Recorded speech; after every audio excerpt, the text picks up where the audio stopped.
Hi. Hey, exciting. We're getting started on our 30-day preparation for pregnancy kind of topics that are big and like how to set up the stage, right? Set your foundations up for getting pregnant. It's one of the things that many people know about, but Mhm. it's hard to put into action. And so Karen and I have created a group essentially to do it together because we have been seeing the power of community. Mhm. Um, we just finished an anti-inflammatory protocol with 90 women, 95 participants, and the power of community is so impactful. And Yes. we're about to launch into our prepare for pregnancy protocol. So we wanted to talk about three things that we think are foundational for your fertility journey Mhm. that often go missed, that we love to teach about, Mhm. because sometimes the fertility journey is all about like unlocking little baby things that make the big baby come. Right. So it's all setting up in the best way possible is what we do. And that's what we're doing in this sort of 6 module kind of system that we've created. But I think that's what's really cool is when people come on. We had some people come on live and do testimonials, and that was so awesome and so rewarding. So some of the things they said were, I have the best energy I've ever had. My chronic pain went away. I just feel better, like my mood is better. I'm not depressed. I get up earlier in the morning. So, really, these things that we work on for trying to get people ready for getting pregnant are things that just boost your energy and your overall vitality. So, they're just awesome for our energy.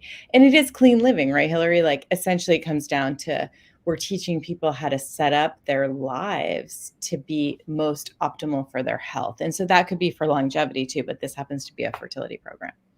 Nobody works harder at their health in my Mhm. mind than women trying to get pregnant. I'm always floored So at the impressive. commitment and Mhm. what people have been doing and the perseverance for people on a fertility journey. Or it's very humbling. Mhm. And there's a few things that we love to add into the mix that we find many people haven't thought about or worked on. And so Right. it's impossible to say that fertility journey is extremely complicated. So it's very cheesy to be like, these three things. It's not like that. But Mm-mm. there's one thing I think gets missed that we teach and talk about a lot, which is circulation. Mhm. I just talked to someone today who had Raynaud's and unexplained infertility and recurrent miscarriage. I know I was thinking about you. I didn't bring you up though. I didn't want to like get into your health concerns when I was talking about somebody Oh, else's. really? Oh, I But can't. I didn't know. it does pop in my head. I go there pretty easily. But it's really interesting because there's such a link there, right? Between Raynaud's is the thing where Hillary's fingers will turn like white and purple up to a certain point. I mean, you freaked out. We were shopping in Boston, remember, and you gave your card to somebody, and the woman looked at your hand, and it was like they looked like it was like this is like a corpse hand or something. Do you remember that? 'Cause it was cold It was outside. kind of like turning blackish. They weren't just white. They were like very dark purple kind of. And she was like, "Oh, Wasn't right. yeah, I remember that so well." So anyway, so it's a Boston does me seriously wrong. Boston's just not good for you. But it was funny because I was like, "Oh no, she's okay. She's just cold." Because people who have that condition, it's a microvascular thing where the vasculature is just compromised to your hands and toes. So when it's cold out, you might have a toe that like is half white. It's interesting. But we do think it's an autoimmune type condition. But talking about blood flow is so important for fertility, right? It's like a big, big deal. And so this person that I was speaking with like unexplained infertility, recurrent pregnancy loss, like that is definitely something I would want her to target is circulation in general. And it's odd to say like, we're all circulating, right? Our blood pumps around, our hearts beat. We don't even think about our hearts beat, right? They just go, they do it. But there's a lot to it actually. And when you're under stress, your body clamps down and it does not really enjoy sending blood flow to your primary organs, to your reproductive organs when you're under stress. So cortisol, running around work, Mondays are always the worst days for people. Think about yourself on a Monday morning, you get up like, what do I have to do?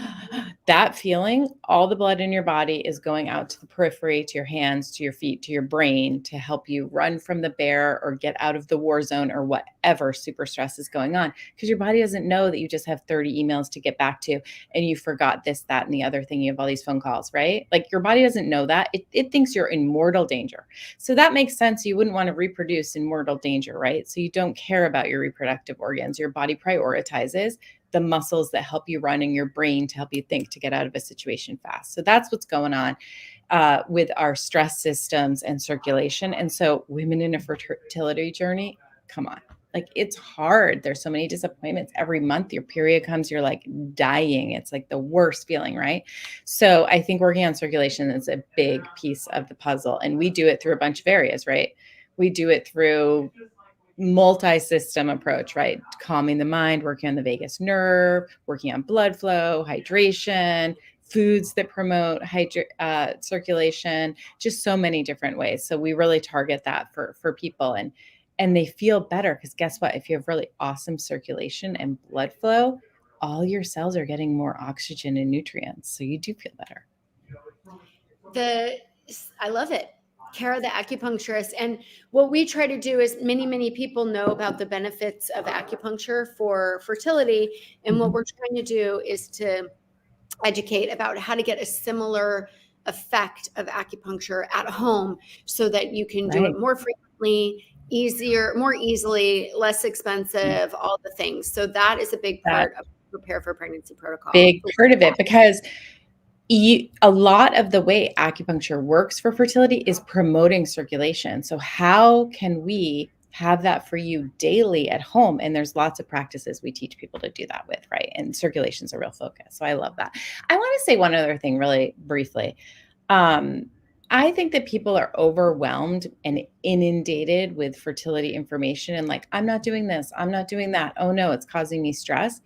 I want to say that that's not how we operate at all, right? So we just did, Hillary mentioned this anti-inflammatory protocol, and like I stayed on my caffeine the whole time.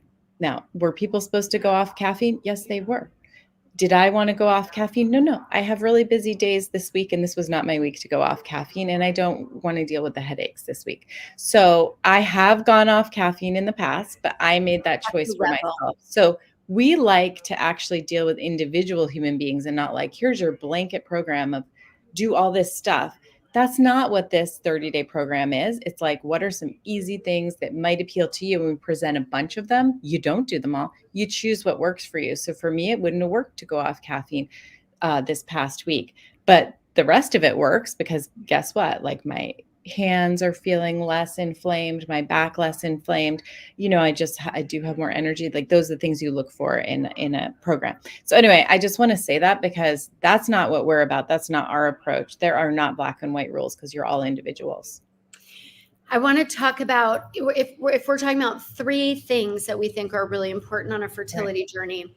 And first one was circulation. The second one is we could arm wrestle about what's the most important thing in fertility, but Kara already touched on it, which is the being inundated with constant stream of information.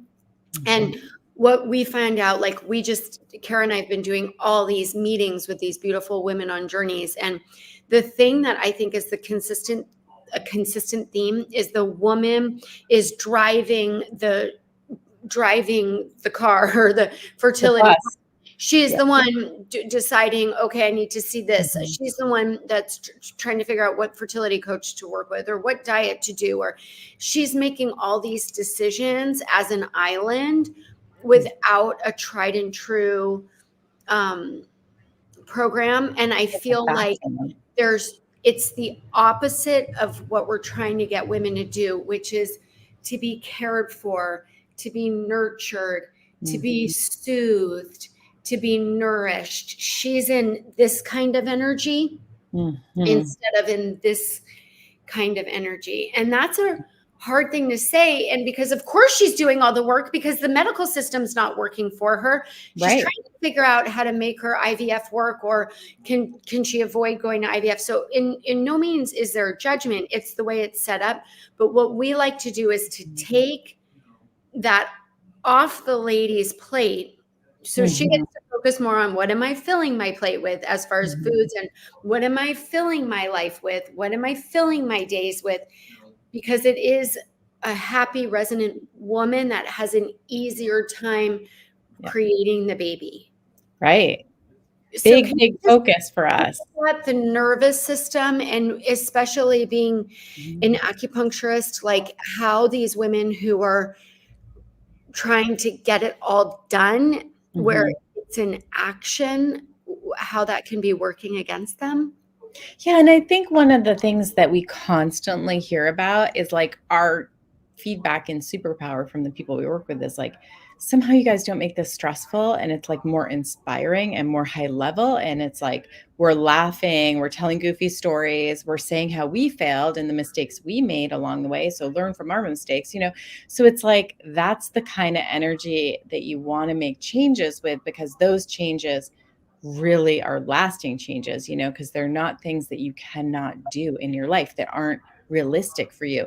We need realistic change in our lives, like little steps, tiny changes we make daily that have a huge impact on fertility. That's what we're all about. And so if we can key in on a few of those for you over the next 30 days, then those turn into habits. And guess what? They're awesome lifelong habits. And it really is nice to have that mindset of, we don't do the fear mindset. I definitely talked to someone recently about, she's like, it's bad, right? It's bad. I might not get a baby or whatever. I'm like, no, no, no, no. Don't be working with us if that's your feeling. Like, work with us because you're like, I want to get as healthy as I can to get that baby. Like, that's the vibe. Not like I'm scared, so I'm gonna hop in with them. It's more like, oh, I like the energy there. I'm gonna hop in because it's gonna like really pump me up and bring me to a new level. You know, we have very interesting conversations with people about like communication with your partner. You know how important that is? You know how really important that is to actually getting pregnant, because it gets ruined in this, we're timing pregnancy. And, you know, remember that guy we had, you're going to know who I talk about, where he's like, oh, she sends me the text and I'm at work. I Yeah. just want to die and not go home at all. Cause she's like, I'm ovulating. And he's like, oh, that's the He's worst. like, That's oh not my a God. sexy time at all, right? That guy was so funny. So that's the thing we need to like get into, because maybe there's something in there that could shift a little bit, and that gets you the baby. So I want to just bring like a bigger understanding of all the things that make your energy flow, you know, and that's what we really want to do with you all. So circulation, calming your nervous system, and coming from a place of openness rather Mhm, than closed and stressed. And then mhm. for me, third is, um, it's always debatable saying just three things, is, which is It's why we have so six hard. pillars, not three. But Yeah. I'm finding over and over and over and over and over again that women aren't eating enough. And they're Yeah. not eating enough of the right foods, and they're not eating Mhm, enough of the right fats. And I think our stupid culture, which mhm, prioritizes thinness and prioritizes, and girls are intermittent fasting, right? You know, or doing different diets in their 20s or 30s. mhm, Um, I was on with a woman the other day, and she just straight up wasn't eating enough. And her nutritionist had put her on a plan that was not, it wasn't appropriate for fertility. mhm, For fertility, we get to really increase your fat. For mhm. fertility, we really get to increase your calorie density, so that the body's never looking or wondering if Mhm. it's in some sort of a resources race, that the Right. resources are all readily available, and the body gets the memo that it's really safe. And that is such a good point, because we do come up against that and a bunch of other things, because some of the things that like you and I might do in our sort of like perimenopausal zone or whatever, I'm not really perimenopausal, right? But I mean, older age I would say situations, you are. right? You're just in But serious denial about it. But yeah, anyway, yeah. The things about that I need in my life are really different from the things that somebody needs when they're trying to get pregnant. And the thing is, like, some of these people are working with, like, their nutritionist or their, their coach or whatever it is. They're not fertility people. So infertility, it's a small period of time. Like, yes, we want you to take certain antioxidants that you wouldn't be taking later in life or earlier in life. Like, we want you on very specific things for that small period of life. And I think that we go online and we look and we're like, oh, melatonin's a good example or something. It's like, oh, maybe I shouldn't be taking this. Should I be taking this? There is a really specific benefit you get from working with people who do fertility. So I think that's something to bring to, like, if you love your nutritionist, awesome. If you love your OB, awesome. But are they really fertility experts? That's something to question, because maybe their advice is perfect for you if you're not trying to get pregnant. So that's something that's hard, I think, to get through, because some of these people are like the best in their field at what they do, but it's not fertility. So they're not taking into account. They're telling people to go intermittent fast and such. That's different than when you're trying to get pregnant. So it's not all applicable. We have to really take in like your age and where you are in life and what's happening. I love it. We did it. Circulation, soothing your nervous system, making your nutrients so readily available that your body feels like you are in the most glorious state of abundance. So babies come to you. Absolutely. Anyway, we're excited. We start our Prepare for Pregnancy protocol today. And so today you can jump in. You can jump in over the month, but not over the month, sorry, till the end of the week. But today is our first meeting. The course is ready to go. Our system's all set up. So we'd love for you to join us. All right. See you at the meeting. Bye.